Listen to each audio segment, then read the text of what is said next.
Hello বন্ধুরা, আশা করি খুব ভালো আছো। নববর্ষে ঘোরা বেড়ানো জমিয়ে আড্ডা পার্টি শেষে এখন আবার রোজকার সাদামাটা ঘরোয়া খাবার দাবারে ফেরার পালা। ঘরোয়া রান্নাবান্না পর্বে আজ তোমাদের সাথে শেয়ার করব শীতকালীন মাছের চচ্চড়ি আলু পেঁয়াজকলি দিয়ে পার্শে।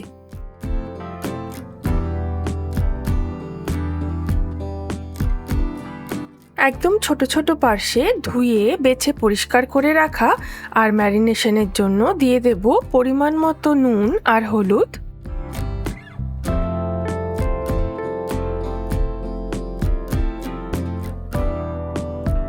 মাছগুলোতে খুব ভালোভাবে নুন আর হলুদ মাখিয়ে নিতে হবে।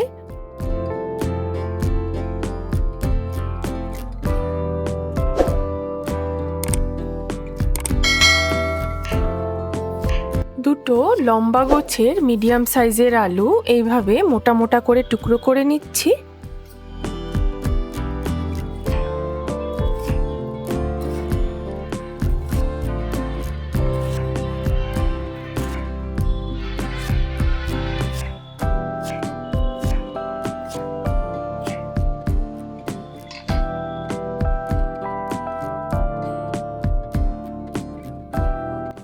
পেঁয়াজকলিগুলোকেও আলুর মাপের সমান সাইজে টুকরো করে নেব।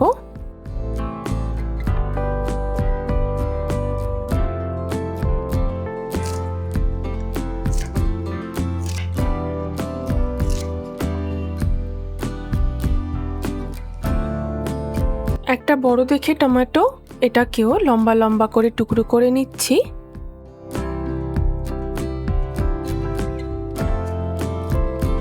তিন থেকে চারটে কাঁচা লঙ্কা চিড়ে নেব। বেশ খানিকটা ধনেপাতা কুচিয়ে নিচ্ছি। ধনেপাতা ছাড়া কিন্তু চচ্চড়ির স্বাদ খোলে না। কড়াইয়ে সর্ষের তেল গরম করে মাছগুলোকে একে একে ভেজে নিতে হবে। এক একটা ব্যাচে মোটামুটি 6 থেকে 7টা মাছ এপিট ওপিট খুব ভালো করে ভেজে নেব। সব মাছগুলোকে কিন্তু একসাথে ভাজা চলবে না।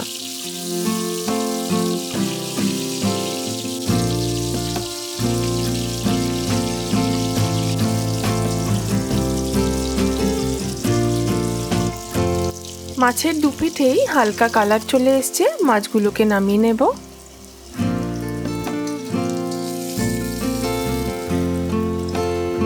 মাছগুলো ভাজা হয়ে গেলে কড়াইতে দিয়ে দেব অল্প একটু কালো জিরে আর 1 চামচ মতো রসুন কুচি।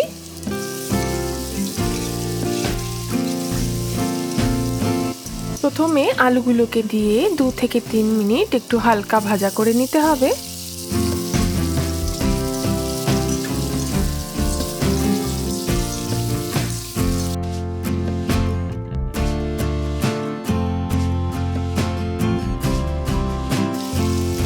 দিয়ে দিচ্ছি সামান্য পরিমাণ নুন। আলুটা খুব হালকা ভাজা হয়ে গেলে এবার পেঁয়াজকলিগুলোকে ছেড়ে নাড়তে হবে।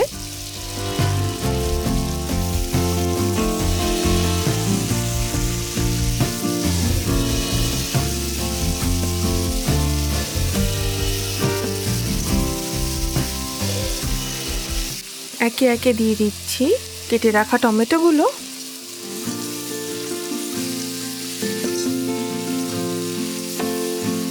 দিয়ে দেব 1 চা চামচ হলুদ গুঁড়ো, 1/2 চা চামচ লঙ্কা গুঁড়ো আর 1/2 চা চামচ ধনে গুঁড়ো।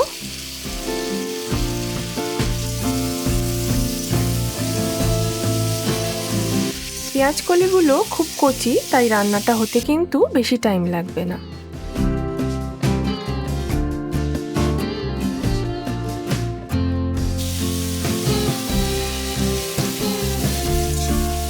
দিয়ে দিচ্ছি 1 কাপ পরিমাণ মতো জল।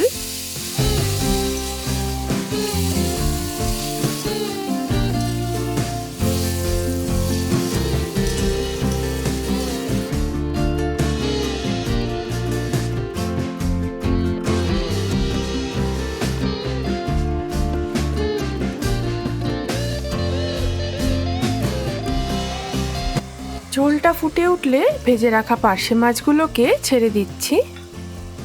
পার্শে মাছ যেহেতু খুব নরম, তাই খুব সাবধানে নাড়াচাড়া করতে হবে।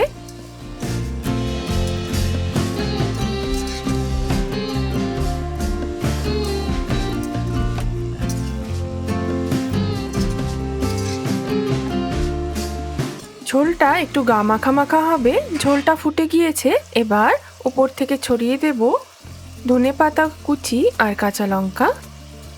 আরও একটু 2 থেকে 3 মিনিট টানিয়ে নিলেই কিন্তু আমাদের পার্শে মাছের গা মাখা মাখা চচ্চড়ি কিন্তু রেডি।